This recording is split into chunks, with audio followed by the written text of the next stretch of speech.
Bonjour tout le monde, ravi de vous retrouver. C'est parti pour votre moment culturel de la semaine.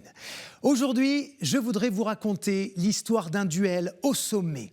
Une bataille entre le bien et le mal. Dans le coin droit, Dieu, l'Éternel, le créateur du ciel et de la terre, dit l'homme à la barbe blanche. Dans le coin gauche, Satan, le perturbateur, l'ange déchu, le mauvais, dit l'accusateur. Et en guise d'arbitre de ce match des extrêmes, Job, un personnage de l'Ancien Testament qui a donné l'expression « pauvre comme Job ». Bon, on est bien d'accord, Satan ne boxe pas dans la même catégorie que Dieu, mais c'est un conte, et c'est justement ce conte que nous allons découvrir ensemble. Je précise d'ailleurs que cette référence à la Bible existe également dans d'autres pays, de la Roumanie en passant par le Brésil, les Pays-Bas, même si en Allemagne on dit plutôt « pauvre comme une souris d'église ». Mais revenons aux origines pour tout comprendre. Job est un homme heureux. Père de 10 enfants, il est très influent et respecté, notamment et surtout parce qu'il est très riche. Il est également extrêmement croyant et c'est de cette foi dont Satan va se servir pour défier Dieu. Un jour, les anges viennent faire leur rapport au Créateur et l'accusateur se glisse parmi eux. Voici le dialogue qui se noue. « D'où viens-tu donc ?» demande le Seigneur. « Je viens de faire un tour sur terre » répond Satan. « Alors, tu as sûrement remarqué mon serviteur Job.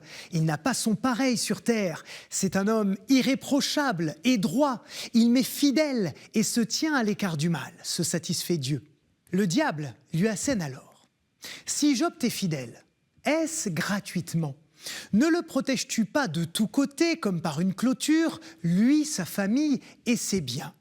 Tu as si bien favorisé ce qu'il a entrepris que ses troupeaux sont répandus dans tout le pays. Mais si tu oses toucher à ce qu'il possède, il te maudira ouvertement. » Eh oui, vous avez compris, l'accusateur sous-entend que Job ne croit en Dieu que parce qu'il est une sorte d'enfant gâté. Et il exige une mise à l'épreuve. Du coup, le Créateur autorise Satan à dépouiller Job de tout ce qu'il a pour tester sa foi. En une journée, il perd tous ses biens, ses serviteurs sont assassinés, on lui vole ses troupeaux, ses enfants meurent écrasés dans l'effondrement d'une maison. Bref, Satan lui inflige toutes les catastrophes possibles pour voir comment il réagit et s'il garde toujours sa foi en Dieu. Job n'a plus rien, il est ruiné, démuni, meurtri, mais contre toute attente, il continue de louer le Seigneur et de le chérir. Forcément, Dieu est satisfait, mais le diable n'accepte pas sa défaite. Il demande une nouvelle mise à l'épreuve. Job est alors touché par des ulcères malins sur tout le corps et termine dans la cendre à se gratter avec un tesson de bouteille. C'en est trop pour sa femme et même pour ses amis qui l'encouragent à renier Dieu et à mourir. Mais Job refuse de faire porter la responsabilité de son malheur sur l'Éternel.